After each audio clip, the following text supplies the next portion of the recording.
So if you like John Sykes or if you're a fan of Whitesnake, I think you'll find this video kind of interesting. You know, one of the things we do on this channel is we go and dig through old newspapers and try to find articles about specific events and people and music and bands and that kind of thing. And when I heard a day or so back on social media, I saw through my feed that John Sykes had died. Just got thinking about, I should try to find something that mentions him in an article somewhere. And I found something. It's not very long. It's actually pretty simple, but it was kind of a cool thing to find. And I don't know about you, but I remember in 1984, I was a pretty young kid. This was in junior high school. I remember going into school one day and all of a sudden I started seeing all these Whitesnake t-shirts. Apparently they'd just been there in concert. And I didn't know who Whitesnake was. And it was the cover of the album Slide It In. And so it wasn't long before I heard the song Slow and Easy. And I tell you what, that slide guitar, that kind of bluesy sound that happens at the beginning of that song,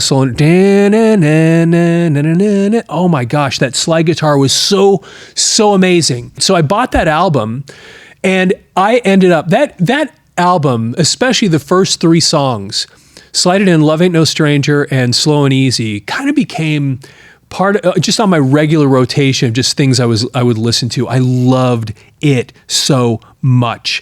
And that sound, those amazing guitar tones and just that approach, and I didn't know much about him or didn't even really know his name at the time, but that was, John Sykes ended up having this kind of a big impact, at least on the music that I listened to when I was younger because of that. And then of course, he was involved with the stuff on that next album that was just kind of awesome too. Anyway, so what I found here, this is from the Liverpool Echo. This is February 24th of 1984. So to put this in perspective, Slide It In, that album was released in January of 1984. So this is about a month or so later. This is basically, it's a short little concert review, but they talk about just briefly in here about John Sykes and what he was like. And so just because of the situation right now, this is not really a news station or a news channel here on that we do here on YouTube. But sometimes when something pops up like that, we'll go and see if we can find something related to something that's happening in the world right now. Okay, so let's take a look at this. The title of this little article or this little review is Real Feast of Rock. And here goes. The royal court is a sad sight these days, cold, damp, and decaying, and yet the perfect home for an army that marches on its denim and leather and hungers for a feast of rock and roll. No matter that the plaster is peeling from the walls or that the velvet curtains have faded into a nicotine yellow of neglect, the stage still stands and a band like Whitesnake fills it to the full.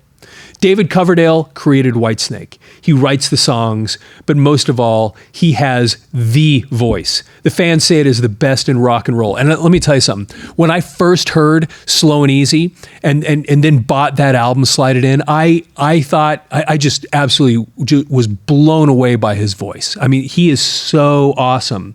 And then of course, so many of us were just learning about these things. We were pretty young. So then you discover, oh, he used to play in Deep Purple. And then you're going back and digging through and hearing things like Burn, and you just go, man, he was just amazing. So, okay. There is a theory that rock bands like Whitesnake are a dying breed going the way of the dinosaurs. Last stand heroics from the heavy metal brigade riding into a valley of dearth. The theory doesn't match up when put into practice. This new Whitesnake with Neil Murray back and John Sykes in is arguably the best yet. Sykes is the supreme showman with a sizzling style that keeps a tight control on the aggression and adds a new power and potency to the group's songs, giving them added depth and dimension. And by the way, when it says a supreme showman, the other thing is when you first see that video for Slow and Easy and you see John Sykes in there, again, playing that little slide guitar and his hair, I mean, he looked like a rock star. He was awesome. He was so cool. Anyway, but when they say that Sykes is a supreme showman, he really did have that thing about him. It was amazing. Okay, now continuing talking about Sykes. He shares the solo spots and tucks in neatly with the other guitarist, Mel Gailey. Theirs is a combination not many bands could live with. Halfway through the set, things go mad. Cozy Powell launches into a one-man version of a shuttle spacecraft off in search of lost satellites. A sputtering strobe light liftoff develops into rock theater at its best, with Powell flailing away amid a furor of fireworks and flamethrowers. By the way, if you saw Whitesnake during this tour, this Slide It In period of time, I would love to hear about that, because I didn't. But that band, especially now, I mean, with Cozy Powell, and it would have been just so amazing. A spectacular departure and diversion from the main event. Coverdale and Company soon brings things down to earth.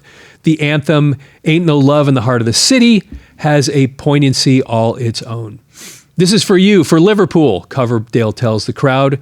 The point is not lost. The choice of songs is a mixture of old and new, leaning heavily on material from the Slide It In album, with songs like Guilty of Love, I love, that was another great song. Love Ain't No Stranger, and Slow and Easy, all destined to become the food for the feast for the denim and leather army of the future. And for me, and that's the end of the article.